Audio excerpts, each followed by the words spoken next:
Ayurveda suggests never ever refrigerate these four foods, otherwise it will convert into toxins. Number one, garlic. Never peel the garlic and refrigerate it because it catches the mold. Mold in a garlic can cause cancer in the system. So rather than a good benefit of garlic, it starts damaging the system. Number two, onions. Never cut the onion in half and refrigerate it. When you refrigerate the onion, it increases the starch substance.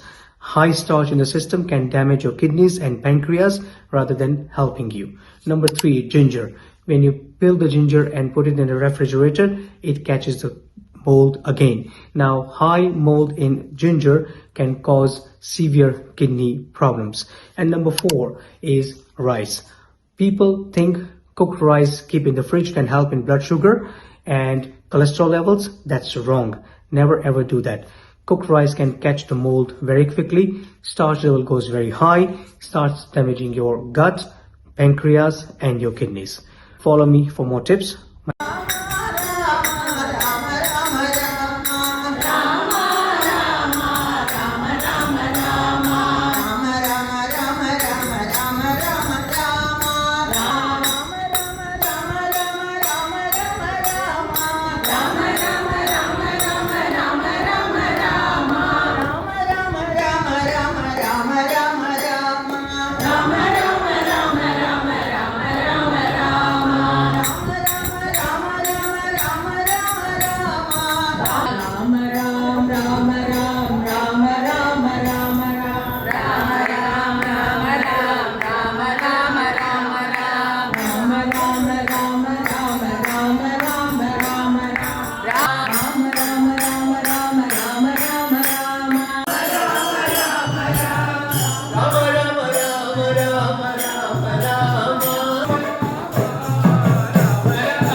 Ram Ram